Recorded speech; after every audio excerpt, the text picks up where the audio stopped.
So, eto guys, nakikita natin na magmamanifest pa kayo ng pag-level up ng buhay mga kapiksi, no? As in, sabi ko nga sa inyo kanina guys, si universe yung tutulong sa inyo para ibigay yung mga rewards na deserve mo sa buhay. And one of the rewards na deserve mo is yung umangat ka sa iyong kabuhayan dahil sa iyong kasipagan mga kapiksi. Kaya nga maganda yung daloy ng pera sa inyo mga kapiksi, no? Kasi sobrang sipag nyo talaga and napaka-responsable nyo sa buhay. So, si universe yung magbabalik nitong mga rewards na to and mamamanifest nyo talaga itong pag-angat ng kabuhayan mga kapiksi. So, kung may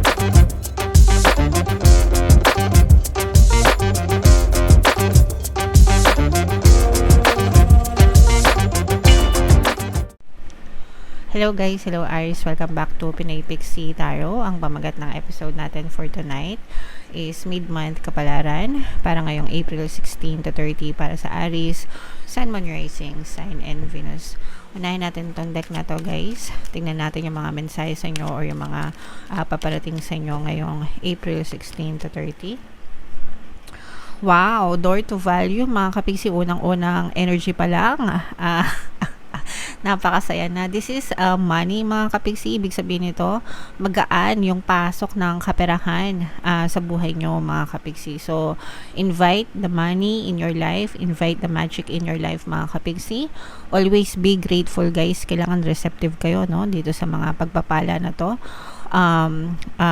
Always be grateful no pag sinabing grateful, palaging nagpapasalamat, palaging wini-welcome yung mga abundant sa buhay mga kapiksi. And you can attract this more in your life kapag nag-affirm kayo guys. Yung tatlong money affirmations na sinishare ko. Money, money come to me. Palagi ako may pera, palagi ako nagkakapera. I'm the king of abundance. I'm the queen of abundance. So, palagi nyo lang i-affirm yun guys. Or, pwede kayo makinig ng mga pampaswerte subliminals natin para gumaan yung pasok ng pera sa inyo. Okay? I-comment nyo na rin yan sa comment section guys. And this is love guys. Ibig sabihin maganda din yung love energy para sa inyo. Love is in the air. Para sa inyo mga kapiksi, mararamdaman nyo na magaan yung relationship nyo with other people. Hindi lang sa romantic relationship guys, but even sa mga tao sa paligid nyo, no? So, nakikita naman natin both money and love, talagang very positive yung energy. Pero titingnan pa natin guys, no? Kung ano pa yung lalabas dito guys. So, what else mga kapiksi?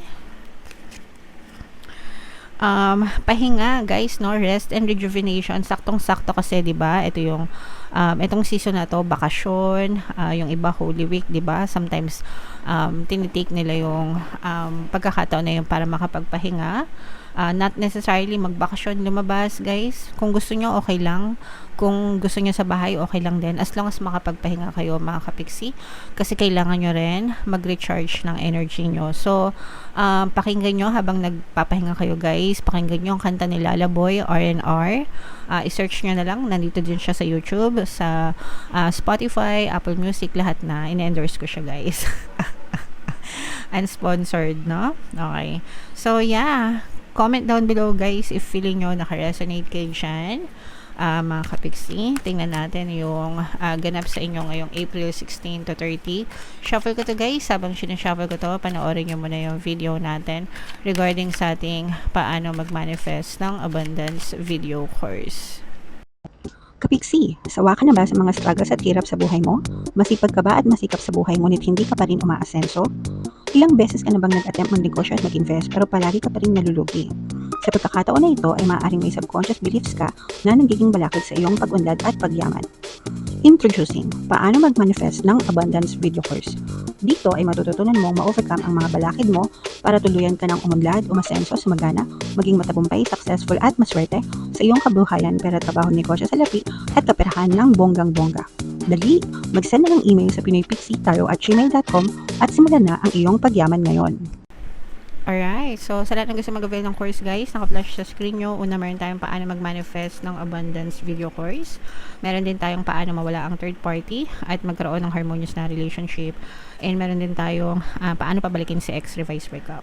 So sa mga interesado guys, mag-send lang kayo ng email sa pinoypixie@gmail.com. So, Aries guys, kaya in represent ng King of Wands. Ito guys, medyo may konting riot, no? Medyo may konting kaguluhan. Mga kapiksi na maaari kayong ma-experience ngayong season na to. So, make sure na kalmado kayo guys, or pakalmahin nyo yung inyong isipan. Yung iba sa inyo guys, baka masangkot kayo sa isang gulo, sa isang riot with I don't know, specific person sa buhay nyo guys, and maaari itong magdulot ng hindi magandang epekto sa buhay nyo. For some of you naman guys, nakikita natin na medyo madami yung pinagdadaanan nyo sa buhay, yung burdens nyo mga kapiksi, yung parang marami kayong bigat na problema or bigat na pasanin, responsibilities. Guys, pwedeng itong riot na to is sa loob ng tahanan, no? Mga kapiksi, baka magkaroon ng kundi pag-aaway, gusto sa loob ng tahanan kasi yung iba sa inyo parang too much to bear yung inyong responsibilities, lalo na kung kayo ay mga breadwinner mga kapiksi. Parang feeling ko sasabog kayo, no?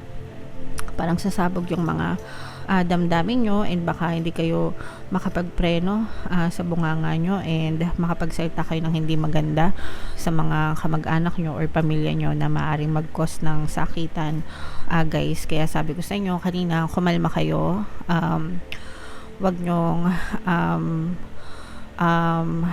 pag-ibayuhin yung bugso ng damdamin ba, para hindi kayo makasakit mga kapiksi. Although nakikita naman natin na talagang very responsible kayo guys, and wag kayo mag-alala guys, kasi ibabalik din sa inyo ni universe yung hostisya ba. If you feel na life is unfair right now mga kapiksi, wag kayong mag-alala kasi tutulungan kayo ni universe para makalampas dito sa mga bigat ng mga dalahin nyo mga kapiksi, and si universe yung magpoprotekta sa'yo guys, and si universe din yung magbibigay sa'yo ng karampatang reward ba, no? Dahil sa mga pagsisikap and pagtsatsaga nyo sa buhay mga kapiksi. So, konting tiis lang guys, may mga rewards din kayo na matatamasa from the universe. For some of you, maaaring, hindi ko alam kung good news ito or bad news, maaaring may ex na magparamdam mga kapiksi, may ex na magbalik. Pwedeng reconciliation guys, ibig sabihin hihingi ng tawad, apology mga kapiksi, para magkaayos kayo. So okay lang na patawarin nyo mga kapiksi, pero kung makipagbalikan kayo, isipin nyo munang mabuti. Yeah, so comment down below. Ito guys, i-mind nyo yan kung gusto nyo. Yung reconciliation, yan. So, ito guys, nakikita natin na magmamanifest pa kayo ng pag-level up ng buhay mga kapiksi, no? As in, sabi ko nga sa inyo kanina guys, si universe yung tutulong sa inyo para ibigay yung mga rewards na deserve mo sa buhay. And one of the rewards na deserve mo is yung umangat ka sa iyong kabuhayan dahil sa iyong kasipagan mga kapiksi. Kaya nga maganda yung daloy ng pera sa inyo mga kapiksi, no? Kasi sobrang sipag nyo talaga and napaka-responsable nyo sa buhay. So, si universe yung magbabalik nitong mga rewards na to, and mamamanifest nyo talaga itong pag-angat ng kabuhayan mga kapiksi. So, kung meron na kayo right now, mas lalo pa kayo magkakameron mga kapiksi. And kung kayo ay mga nag-a-apply sa abroad mga kapiksi, no?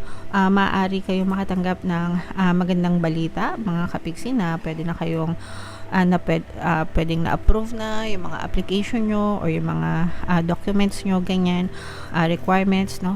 Pwedeng ipaprocess na or napaprocess na. So, sa mga nag-abroad mga kapiksi or mag-abroad, usually alam ko kailangan ng mga placement fee ba yung tawag doon, or show money, yeah. So, make sure na meron kayong sapat, no? Na amount of money para sa pag-alis nyo, kasi kakailanganin nyo yan, and ito na yung magiging simula, no, ng lalo pang pag-angat ng buhay, especially sa mga kapiksi natin na balak mag-abroad or gusto talagang mag-abroad mga kapiksi. So best of luck para sa inyo, magandang balita yung nag-aantay for you guys, okay? And yung money energy sa inyo guys, parang umiikot lang, paikot-ikot lang. So maganda talaga yung daloy ng kaperahan sa inyo guys, kaya i-mind nyo na yan sa comment section, okay? Alright, so bunot lang ka, comment down below if naka-resonate kayo guys. I-mind nyo itong mga money na to, itong pag-unlad ng buhay, dreams coming true, ganyan. Guys, i-mind nyo yan sa comment section. So, bunod lang tayo ng isang card pa dito guys para sa inyong additional na mensahe mga kapiksi. Peace, kapayapaan, okay? So, i-mind nyo na rin yan sa comment section. Ibig sabihin nito magiging tahimik, mapayapa yung inyong pamumuhay. Although, meron tayo kanina nakita na parang konting gusot, no? Konting away, but magtatapos din yan sa kapayapaan, mga kapiksi. Kumbaga, matatapos din yung mga gusot na yan and magiging ma-okay din kayo. Yung relasyon nyo or sitwasyon nyo sa loob ng inyong pamilya, mga kapiksi. So, family first, guys, daanin sa mabuting usapan para maging maayos yung energy. Okay? Alright. So, comment down below, guys, if feeling nyo naka-resonate kayo, lahat ng magaganda, i-mind nyo na sa comment section. For more tarot readings, guys, ito yung playlist nyo. Ito naman yung ating success stories ng paano mag-manifest ng abundance video course. Click here to subscribe, guys. Ito yung ating mga pampaswerte subliminals. Thank you for liking, sharing, and subscribing. See you next time. I love you all, mga kapiksi. Have a nice day. Bye-bye.